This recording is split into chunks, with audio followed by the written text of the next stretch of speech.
Good morning mga Bisaya. Kumusta naman mo? This is once again your friend Pure, gikan sa probinsya sa Southern Leyte. Pure nga Bisaya. Adjaw. This is Frederick Aniga and welcome once again to my channel.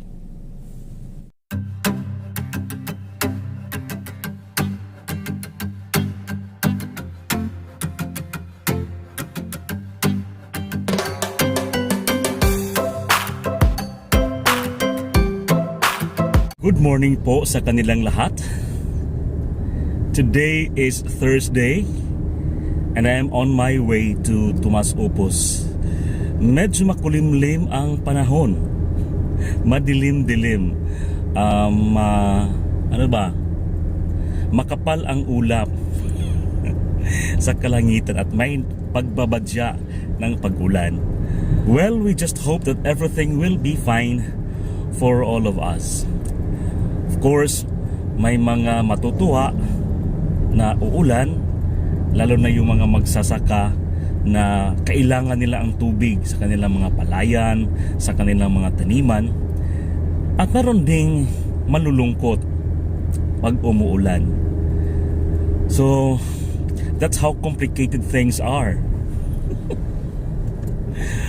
Kung ikaw ang Diyos, ang hirap kung pagbibigyan natin lahat o pagbibigyan niya lahat ang kahilingan ng bawat isa, especially when these needs are in conflict with each other.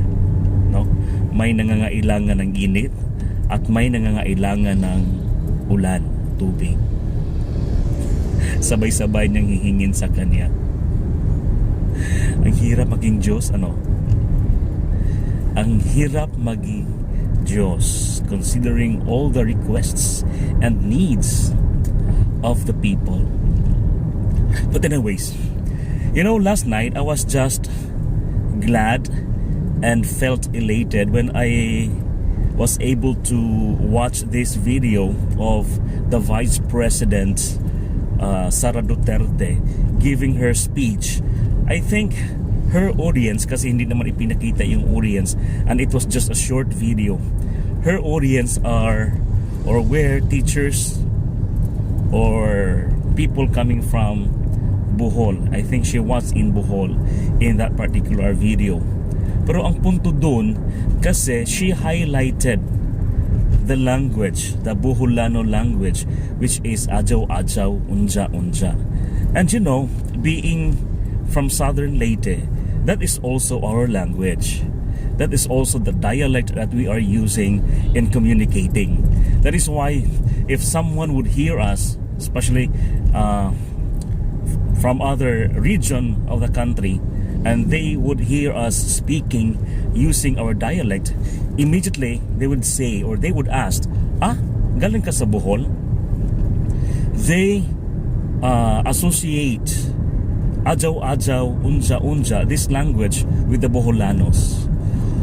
And so that is why this is the reason why I call my channel Bisaya, ang Bisaya, because I just want to make people understand, my listeners, my viewers, and my subscribers, that there is such a language or a dialect existing in our province. And for me, this is our official language, the adjaw-adjaw, the Southern Leyteño dialect or language. At parang ginawa ko na rin siyang advocacy to promote our language. Not necessarily to promote, but just let the people know the existence of such language. Alam nyo kasi, yung lingwahe ng Southern Leyte, considering the number of people in our island, the Southern Leyte, the adjaw-adjaw naman kasi na lingwahe, ito yung lingwahe talaga ng Southern Leyte. Sa Leyte, nahahati-hati na yon. Mayroong mga waray. Sa Leyte province kasi yung island namin, yung Region 8, is composed of the Samar Island and the Leyte Island. Yung Leyte mismo, ito ay nahahati sa dalawa, yung Leyte tsaka Southern Leyte. So if you are asking about the Ormoc City or Tacloban City, these cities are located in Leyte province. While if you are asking about Limasawa Island or Maasin City or Sogod Southern Leyte, it is in Southern Leyte. So in Southern Leyte, our language talaga is Adjaw-Adjaw, Unja-Unja.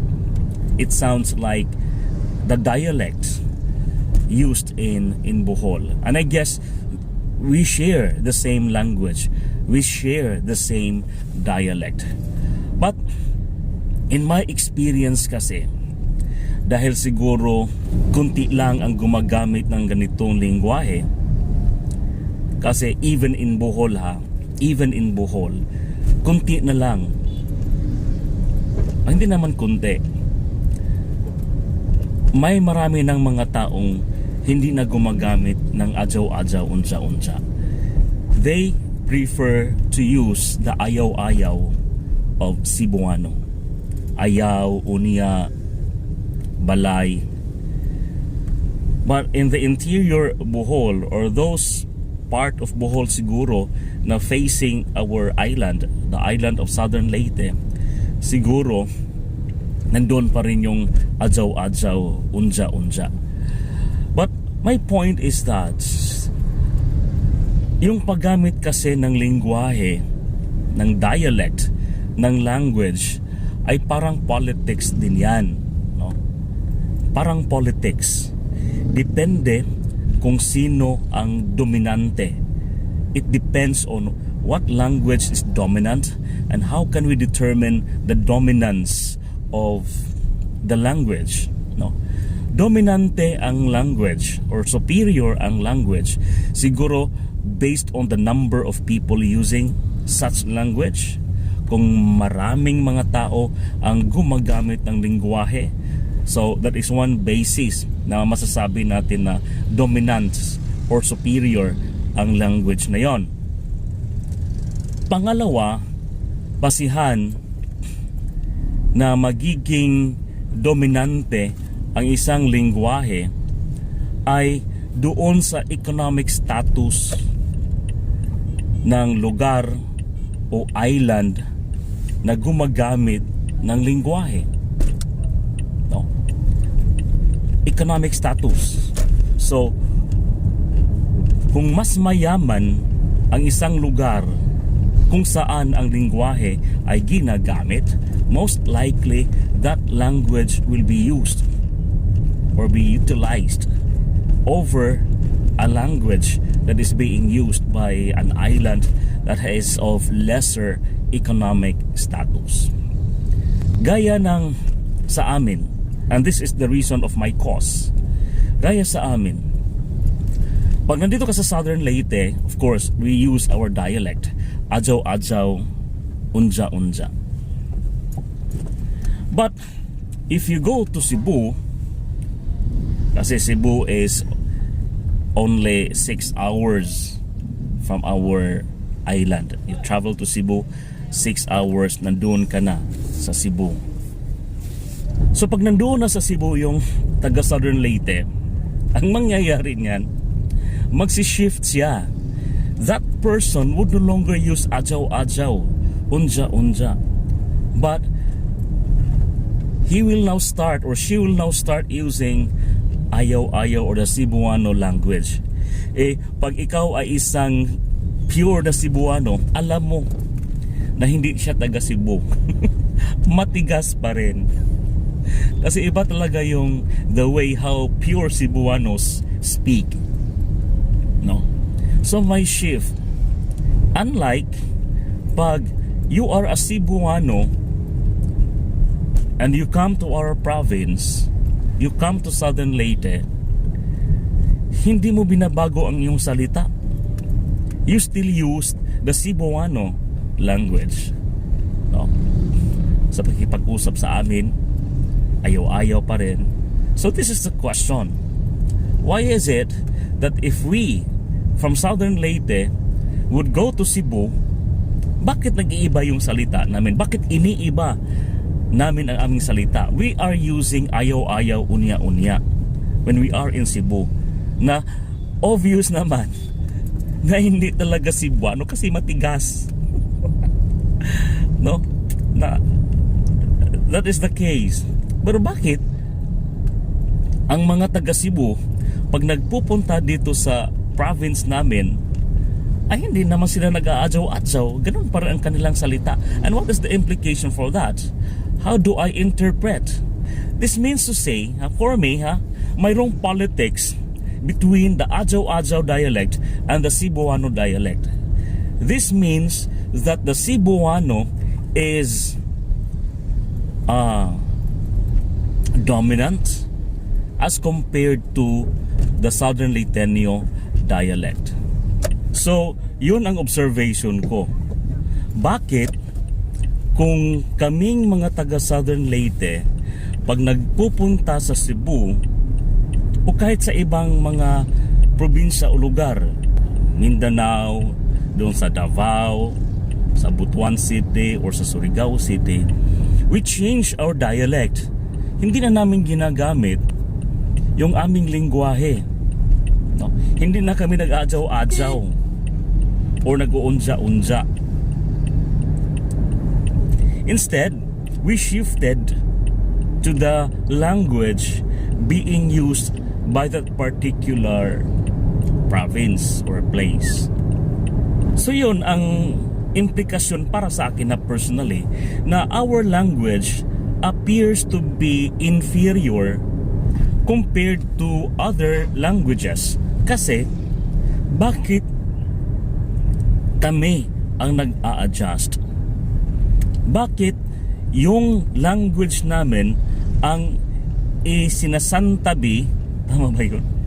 Isinasantabi, and then we use the language of the other region. So that is for me an evidence showing that our language is inferior compared to other languages. Kasi first, kunti lang kaming gumagamit ng language na yun, ng language na to. At pangalawa, Southern Leyte as a province is not that economically advanced. Hindi naman mayaman ang Southern Leyte. Southern Leyte is an agricultural province. There are no plantation or factory or malalaking kumpanya na nandito sa probinsya namin. That is why the government, the provincial government is trying to really develop and make use of tourism because, as we all know, ang tourism po ay isa pong catalyst of economic activity and development. Kagaya po ng Bohol, island of Bohol, ito ay, ang turismo ay isang malaking contribution, revenue ng income ng Bohol. Kasi yung turismo ay established or well established na sa Bohol. Wherever you go in Bohol, they have something to offer. They have something that any tourists, local or foreign, can look forward to. But we go back to the language. That is why I was just impressed last night watching that video of someone, a high-ranking government official, recognizing and acknowledging the beauty of our language, the Adyaw-Adyaw language or the language of Southern Leyte. Napakagandang pakinggan, that Vice President Sara Duterte herself acknowledges the beauty of our language. Kaya ako, I use my language or our language wherever I go. But of course, pag nandun sa Maynila, ginagamit ko ang Pilipino o ang Tagalog. Kasi ito yung national language natin. Ito yung lingwahe in which we commonly understand each other. Walang issue yun, walang problema yun. But in the Visayas region, Visayas and Mindanao, where people are generally speaking the Cebuano language. You go to Butuan City, Cagayan de Oro, Davao City, Cebu, Negros. People here are Cebuano speaking. I use my language. Pagpunta ko ng tindahan or nakikipag-communicate ako sa ibang mga tao, I use the adjaw-adjaw, unja-unja language. Because I am proud of my language. Bakit ko ikakahiya ang aking lingwahe na our language, is our identity. Ito yung nagpapakita kung sino tayo bilang tao. Kaya dapat nating ipagmalaki. Ito yung ginagamit natin sa pang-araw-araw nating pamumuhay upang tayo ay makikipagsalamuha, makikipag-associate in conducting business, in communicating. Ito yung importanteng tool na ginagamit natin sa ating pamumuhay sa araw-araw. So this is very important. And that is why I feel that I should be proud of my language. And that is why wherever I go to Cebu, I never changed my dialect. I let people know that I am not from Bohol, I am from Southern Leyte, and this is our language. This is my language. At hindi dapat ikahihiya. Diba? Sabi pa ni Rizal, ang ating national hero, I learned that when I was still in the elementary, ang taong hindi marunong magmahal sa kanyang sariling wika ay mas mabaho pa sa malansang isda. So yun. So I hope you understand now bakit sa channel ko mayroon talagang Bisaya or Bisadya. Bisadya man kadong ang ninja ray mo patay ninjo.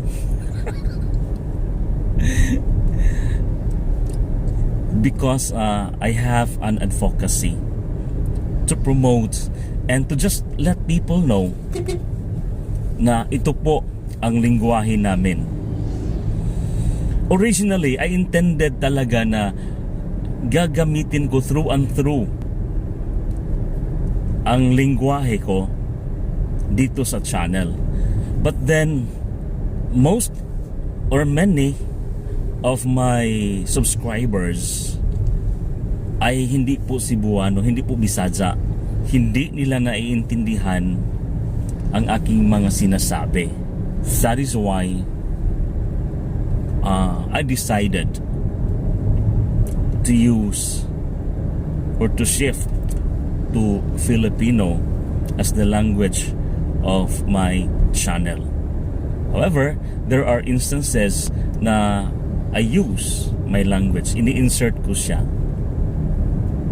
So this is for the purpose of common understanding of what I say.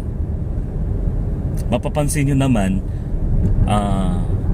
I use the adjaw-adjaw. There are moments or instances, and then nagtatagalog ako, and then I also use the English language. So ganun lang. Basta I'm just happy of the recognition given by Vice President Sara Duterte doon sa kagandahan ng lingwahe na ginagamit namin. Adjaw-adjaw, unja-unja. And I feel happy, I feel happy if people coming from other places would have or would show their initiative and their effort of using our language. Hindi ako na iinsulto. pag narinig ko ang isang tao na hindi coming from our province, and then he or she shows the effort of using our language, hindi ako naiinsulto kahit na sometimes hindi magandang pakinggan kasi baluktot, but I feel happy. I do feel happy if I hear people coming from other provinces or places who try to use our language. Good morning. Sorry po, hindi po natapos kahapon yung video ko kasi I was overwhelmed and preoccupied with other concerns in the office. So today is Friday. It's the last working day for the week, and ito naman medyo makulimlim at umuulan-ulan. So today we're going to, or I am going to continue with the travel that we had in Batangas. No, kasi hindi natapos yun, may part 2 pa yun. Kasi nagpunta pa kami doon sa Tagaytay, and then eventually nung pauwi na kami dito sa Southern Leyte. So ganun, on the 24th of September ay nandun pa kami sa Laguna, sa Liliw, Laguna. And for our breakfast, we woke up early, siguro mga 6 in the morning. We have waken up, and then naligo na kami. Sayang nga hindi namin na-enjoy ang swimming pool doon sa resort na pinag-stayhan namin overnight. But anyway, for our breakfast, dinala po kami ng driver namin doon sa isang farm, sa isang, anong bang tawag doon? Neril Farm. Neril Farm? Neril Farm. Ito ay isang farm na overlooking po sa napakalawak na coconut plantation. It is a siguro mga 15-minute walk galing sa highway papasok doon sa farm na yon. Hindi naman masyadong matirik yung dinadaanan namin, and upon arriving to the farm, makikita mo yung mga bulaklak at mga cottages. Marami silang mga facility provided for their guests and visitors. Mayroong swing, tapos mayroon silang mga pinopost doon sa mga puno na mga sayings, mga hugot. Oo. Tapos, we were served with our breakfast while the rest of my companions ay nandoon, picture taking, posing dito, posing doon. Ako naman I kept myself busy taking pictures of the flowers and doon po sa palibot. Maganda siyang experience, and when we went there, maroon ding mga kabataan na siguro they were having their, or they were conducting a team building seminar or workshop because they had also their activities. So we stayed there for a while, and then after we had our breakfast, we started to travel na po kasi papunta na po kami doon sa Tagaytay.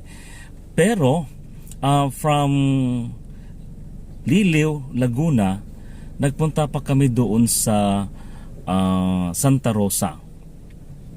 Kasi sa Santa Rosa, Laguna, Santa Rosa City na pala siya, maroon doong mall. So, yung mga kasama ko, nagsha-shopping sila. Ako, window shopping lang. Kasi wala talaga akong planong mamili ng mga kung ano-ano man. Kasi for me, it's purely traveling. And I don't want to travel heavy na may maraming mga dinadala-dalang kung ano-ano. So wala, patingin-tingin lang ako. And we spent the rest of the afternoon doon po sa mall na yon. Then, when we are done doon sa window shopping, tsaka yung iba, ang dami-dami mga binili, we started our way for Tagaytay City. So it took us time, medyo distansya siya, tapos traffic na. So when we finally reached Tagaytay City, it's almost late in the afternoon, siguro mga 4 in the afternoon, and nagsettle down pa kami doon sa another resort doon sa Tagaytay. Pero yung location namin medyo malayo pa siya doon talaga sa sentro ng Tagaytay City. I'm not familiar kasi yung driver namin kung saan kami pinapasok, dinadaan. Yun nga ang magaling sa kanya because he knew paano o kung saan papunta na hindi na malayo ang distansya. So mahilig siya sa mga shortcut at alam niya ang kanyang dinadaanan. So finally, after we have settled down, ay nagpunta na kami doon sa Tagaytay City. So we immediately proceeded to ano ba yun? Tagaytay Ranch? Hindi ko. Isa siyang destination. Maraming nagpupunta doon, mga family, mga kabataan, mga barkadahan. At doon may mga rides, no? Roller coaster, and I got the chance to take a video doon po sa Taal Volcano. Kaso nga lang madilim na kami nung nakapunta doon, so hindi na masyadong klaro yung Taal Volcano, but at least nakunan ko siya ng video. Then after that, sumakay kami ng Ferris wheel. Yung malaking Ferris wheel, siguro sa isang ikot, kasi pagsasakay ka doon, yung entrance pala is 150. Tapos yung pagsasakay ka naman doon sa Ferris wheel, 150 din ang bayad. Sa isang ikot lang ang sakay mo. Pagkatapos ng isang ikot, bababa ka na. But it takes siguro mga 10 minutes sa isang ikutan. So you have the chance to enjoy the view, lalo na nung kami ay nakasakay ay gabi na, so we enjoyed yung ano ba ang itsura ng Tagaytay paggabi. So yung mga lights and everything. So after doon sa pinuntahan namin ay nagpunta na kami for our dinner, and then afterwards umuwi na kami doon sa bahay namin. And you know, talagang matanda na ako kasi tulog ka agad. So even if yung mga kasama ko sa kwarto ay nagiinuman pa sila and nag-uusap-usap pa pertaining to the experiences, ako tulog na. So the next morning naman, siguro mga 5 in the morning, we prepared na for home. It was thrilling kasi diba, September 25 ay si Bagyong Karding, and that time yung Northern Luzon ay naka-signal number 3, category 5, including Batangas and the other areas near Metro Manila. Kaya napaka-thrilling kasi we were thinking and we were apprehensive na baka ika-cancel yung flight. Kasi yung flight namin 11:15 in the morning, PAL. Doon kami sa NAIA Terminal 2. So, yun, we took our breakfast, mabilisang breakfast, and then we started our way papunta doon from Tagaytay papunta doon sa airport. Yun nga, believe kami doon sa driver namin kasi pasikot-sikot na naman siya. And then finally, we arrived in a expressway.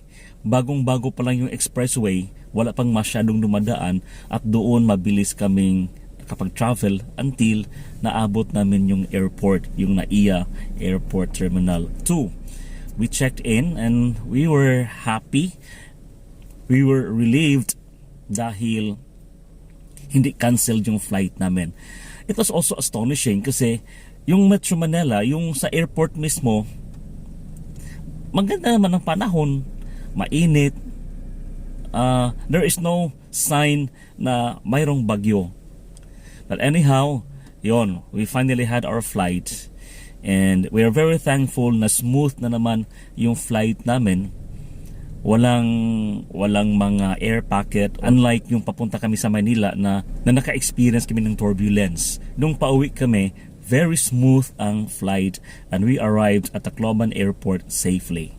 And so, ganon, it was a brief ba yung 4 na araw?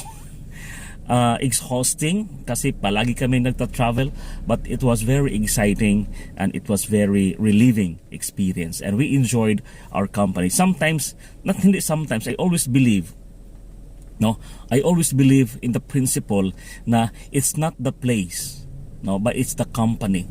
Kahit gaano pa kaganda yung place na pinupuntahan natin, kung yung company naman natin, yung mga kasama naman natin ay hindi masayang kasama, wala pa rin. Pero kahit gaano ka simple ang place na pinupuntahan natin, pero yung kasama naman natin ay napaka-enjoy, napakasaya, then it will make the difference. Kaya ganon, it was a great travel with my friends. So, daghang salamat sa inyong pagsunod sa akong travel. Hinaot pa unta nga magkita pa ta sa sunod panahon nga mga lakaw.